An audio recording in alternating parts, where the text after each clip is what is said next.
conforme a gente anunciou, a partir de agora a gente conversa aqui em conjuntura pela TV Mar, canal 25 da NET, com o advogado Fernando Maciel, que também é escritor e é poeta. Tem 4 livros de direito, tratando de direito, e tem também 2 livros de poesia.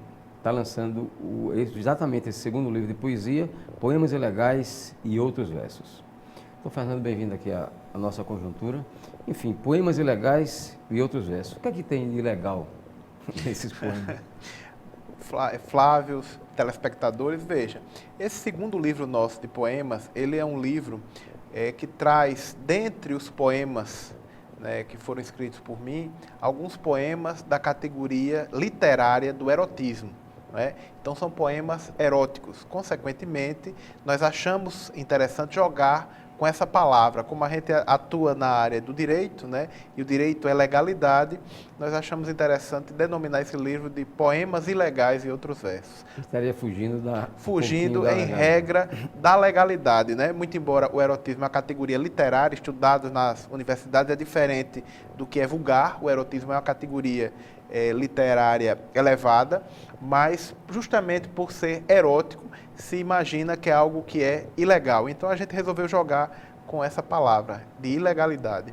Bom, comandando um dos principais escritórios de advocacia aqui de Alagoas, como é que o senhor consegue tempo para literatura, para escrever, inclusive poesia? Flávio, veja, muita gente me pergunta isso, como é que eu consigo, estando à frente de um escritório grande, nós hoje temos vários advogados, temos grande parte de pessoas na área administrativa, como é que nós conseguimos ter tempo para nos dedicar também à parte cultural? Eu faço parte da Academia Alagoana de Letras, do Instituto Histórico e Geográfico, e tento, assim, executar essas atividades culturais de forma paralela também. É porque, assim, desde pequeno que eu sou muito organizado, né? Meu pai e minha mãe me criaram com muita organização, então meu horário, meu tempo é muito delimitado, muito organizado, de forma que eu tenho tempo também para me dedicar a essa outra coisa que eu também gosto, que é a parte da literatura. Essas outras obras, quais foram, na área de direito, por exemplo, quais foram as abordagens? Veja, eu tenho um livro que foi a minha dissertação de mestrado, que depois eu transformei em livro, que é justamente falando sobre entes não personificados no direito brasileiro. É uma categoria dentro do direito de sujeitos de direito que não são pessoas jurídicas, mas também são tratados como se fossem pessoas jurídicas. Por exemplo, o condomínio, a herança jacente, que é a herança que fica, né, de alguém que falece e deixa para a família, entre outros entes. Eu tenho um livro que é justamente a coletânea dos artigos que eu publicava na Gazeta de Alagoas, aos domingos, né? Então foi feita uma coletânea, a gente lançou um livro. Eu tenho um outro livro, que é uma obra coletiva, em que eu e outras pessoas que escrevem sobre direito, cada um escreveu um tema específico da área do direito civil. Eu escrevi falando sobre também uma questão muito técnica, que são os vícios redibitórios, vícios que existem nos contratos e nos produtos que nós efetivamente podemos comprar, adquirir, né, ou celebrar, no caso dos contratos. E eu tenho uma outra obra falando sobre família, como um ente não personificado. Então, obras muito técnicas voltadas, em regra, para técnico, com exceção dessa coletânea de artigos, onde eu falo sobre vários temas jurídicos, mas numa linguagem mais popular. E tenho esses 2 livros de poemas, um que é Poemas da Adolescência, uma coletânea de vários poemas que eu escrevi ainda numa fase adolescente, e esse livro que já é um livro adulto, já é de um poeta mais maduro, não é? Como conseguir essas obras, doutor Fernando? Flávio, veja, eu tenho alguns desses estão esgotados, e aí eu brinco que estão esgotados porque foram feitos em pouca quantidade, então esgotou rapidinho porque eram poucos, né? Não pela qualidade da obra. E outros eu ainda possuo, né? E esse, por exemplo, Poemas Ilegais e Outros Versos, ele estará em algumas livrarias que nós temos parceria, que nós vamos estar apresentando a partir do lançamento que ocorre quarta-feira. Bem, aproveitando a sua presença aqui para a gente falar do seu livro mais novo, Poemas Ilegais e Outros Versos, eu elenquei aqui alguns assuntos na área jurídica para a gente tratar, para trazer mais informação para o nosso telespectador. E vou acrescentar esse, um dos temas que o senhor fez referência agora há pouco, vício redibitório. Isso é uma expressão meio estranha, mas quem estuda direito vê que na prática não é tão estranha assim. Mas para o telespectador que é leigo, como é que o senhor poderia explicar do que se tratam vícios redibitórios?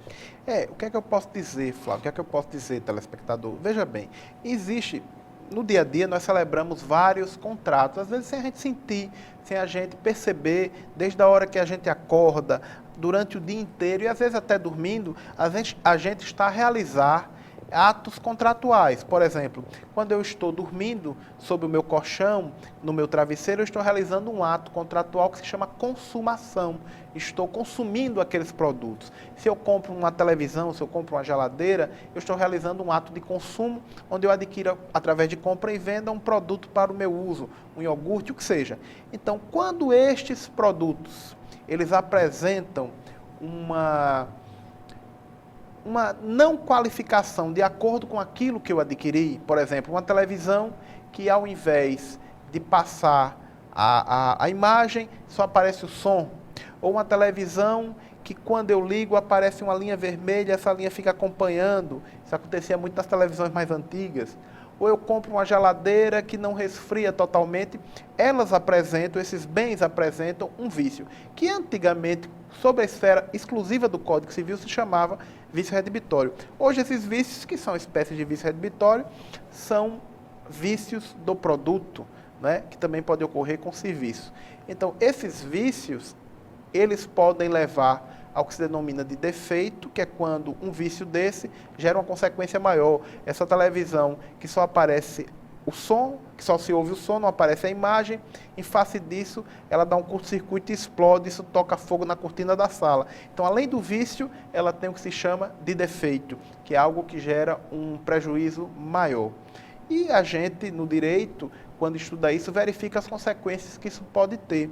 O telespectador que tiver um produto com vício, ele pode ir até o seu fornecedor e exigir a troca por outro produto não viciado, ou, alternativamente, um abatimento no preço. Se for um vício que não prejudica muito, mas não é um produto que está conforme ele queria que estivesse, conforme comprou, ele pode exigir o abatimento do preço, ou ele pode desfazer o negócio, receber o dinheiro dele de volta, devolver o produto. E se ele teve algum defeito, ou seja, algo a mais, algum prejuízo a mais, ainda exigir a indenização. Esses vícios redibitórios, eles são tratados no Código de Defesa do Consumidor? O Código de Defesa do Consumidor trata dos vícios redibitórios como vícios do produto ou vícios do serviço. Ele dá uma outra denominação e uma outra abrangência. O senhor recentemente escreveu no seu blog, que o senhor mantém na Gazeta Web, de que o Código de Defesa do Consumidor é, na verdade, um instrumento de cidadania. Como explicar isso? Eu diria a você o seguinte, nós hoje temos a relação mais próxima de nós, homens e mulheres, do dia a dia, modernos, é o consumo, não é? Nós vivemos até numa sociedade de consumo, porque hoje tudo é produzido em larga escala, desde o alimento que a gente come, a roupa que a gente veste, o carro que a gente usa. Então, tudo isso permeia a nossa vida no dia a dia, não é? Consequentemente, nós vivemos uma relação sempre entre o consumidor, que é aquele que todos nós somos, né, que utilizamos desses produtos e serviços, e o fornecedor, que em regra são grandes corporações que fornecem em grande escala, salvo algumas exceções. Então, no momento em que eu tenho um instrumento, como é o Código de Defesa do Consumidor, que iguala na relação de contrato aquele que usa o bem ou o serviço e aquele que o fornece, que em regra está numa condição de maior vantagem, porque ele é que estabelece as regras da compra e venda, as regras do negócio, esse instrumento é um instrumento de cidadania, porque ele afirma esse consumidor nessa relação contratualmente desigual. Um outro tema que o senhor abordou também recentemente no Gazeta Web, a despersonalização do empregador. E aí? Veja, em algumas situações, o empregador, na grande maioria das vezes não, mas em algumas situações, o empregador, na hora que ele é processado na Justiça do Trabalho, se descobre que aquela empresa, aquela pessoa jurídica, não é, aquele ente que tem uma personalidade fictícia chamada pessoa jurídica, ele, na verdade, não tinha patrimônio para honrar com as suas obrigações perante os empregados. Então, a Justiça do Trabalho, verificando que isso foi feito de forma proposital para fraudar os empregados, às vezes para fraudar os fornecedores, etc., a Justiça do Trabalho ela pode ir além dessa personalidade e ir no patrimônio dos sócios daquela empresa, buscando despersonalizá-la para poder honrar com o empregado as obrigações do empregador. Mais ou menos nessa mesma linha, o senhor trata também de uma diferença que o senhor entende como tênue, muito incipiente entre contrato de representação comercial e contrato de emprego. Qual seria Olha, veja só, diferença? essa é uma questão realmente muito tênue e muito polêmica, não é? Há que se observar que muitas vezes porque o contrato de emprego, né, contrato de trabalho, ele se caracteriza por 3 elementos muito claros. Primeiro, subordinação.